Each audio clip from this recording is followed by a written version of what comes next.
Le rendez-vous de l'écho avec la Banque des décideurs en région. Bonjour et bienvenue dans ce nouveau numéro des Rendez-vous de l'écho. Aujourd'hui, nous allons parler automobile et pour nous accompagner, nous recevons Dominique Verbar. Bonjour. Bonjour. Vous êtes donc le PDG du groupe du même nom. Alors présentez-nous, le groupe Verbar est présent depuis 60 ans sur le marché automobile lillois. Comment a commencé cette aventure ? C'est vrai que 60 ans maintenant, c'est une histoire. Ça a commencé tout simplement en 1950 où mes parents ont acheté un garage sur la périphérie de la métropole, à Armentières exactement. Oui. Donc à l'époque, ils étaient concessionnaires Ford avec un contrat de 7 voitures par an, ce qui peut paraître dérisoire maintenant. Donc le groupe a évolué au fur et à mesure des années. Personnellement, j'ai repris en 90 et on est passé d'une concession à 5. Et pour finir avec un volume de 3500 voitures neuves à l'époque. Et puis un peu plus de 300 personnes.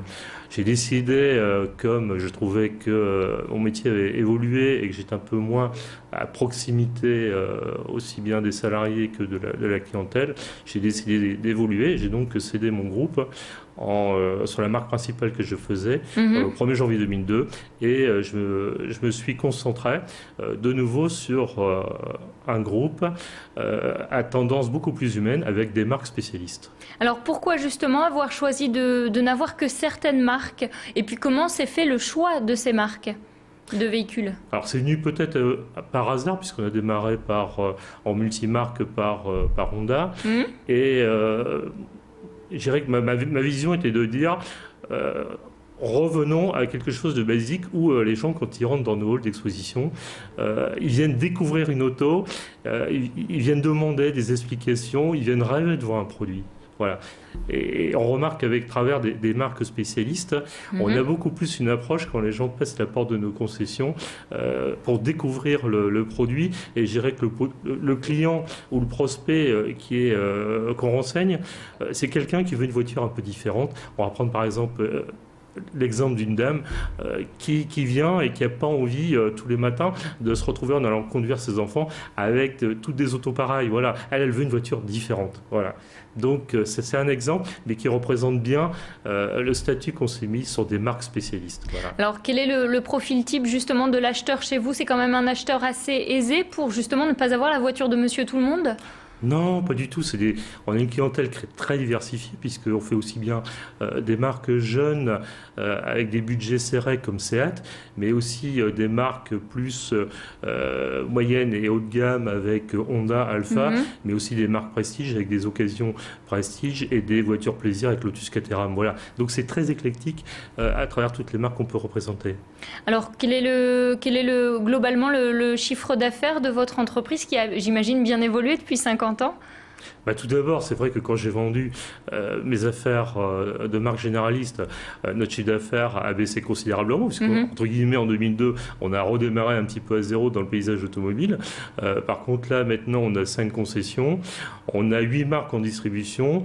On aura dès le mois de juin 14 marques en réparation automobile agréées par les constructeurs. Et globalement, l'année dernière, on a réalisé 1600 voitures neuves et 1000 voitures d'occasion en particulier. D'accord. On le sait, la concurrence est importante. Qu'est-ce qui fait aujourd'hui que votre groupe se porte bien? Quelle est selon vous sa valeur ajoutée, sa différence?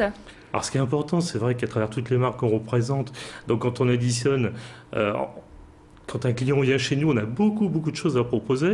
On remarque que chez les constructeurs, il y a toujours, je dirais, des années où il y a des nouveaux produits, des années où il y en a moins, mais c'est compensé par une autre marque qu'on fait.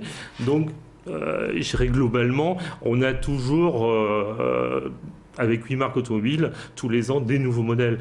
Et ça nous permet, je dirais, sur des années un peu plus compliquées, de mieux traverser la crise. Voilà. Alors, quelle perspective d'avenir, quel développement vous envisagez à court ou à très long terme? Alors déjà, en termes de comment se passe l'avenir, c'est que j'ai la chance de... Moi, je suis la 2e génération d'avoir la 3e génération qui pousse derrière moi. Ils sont rentrés dans l'entreprise à peu près il y a 6 ans après des études universitaires. Ils ont fait globalement tous les postes et ils ont su prouver à l'ensemble du personnel qu'ils savaient faire. Donc là, ils sont sur des postes maintenant de direction. Donc il est évident que dès 2013, je leur céderai une majeure partie de mes affaires, ce qui ne m'empêchera pas de continuer à m'occuper justement de développement et de regarder certains dossiers, parce que c'est vrai qu'on nous présente au niveau des constructeurs souvent des dossiers. Le développement, oui, mais pas n'importe comment, c'est-à-dire on veut toujours privilégier la qualité à travers nos affaires pour pouvoir être très réactif, voilà, par rapport à un environnement. Vous nous rappelez rapidement une adresse d'une de vos concessions? C'est assez simple parce que par exemple, on a 3 concessions sur le boulevard de l'Ouest, et puis donc on a 2 concessions sur l'Ouest, une dans le centre commercial d'Anglo, et je dirais qu'entre guillemets le vaisseau amiral, qui est vraiment le siège, qui est la toute nouvelle affaire de l'homme, qui s'étend donc sur 2500 m² développés. Très bien, écoutez, Dominique Verbar, merci. Quant à nous, on se retrouve très prochainement pour un nouveau rendez-vous, un nouveau numéro des Rendez-vous de l'Écho. Le Rendez-vous de l'Écho avec la Banque des décideurs en région.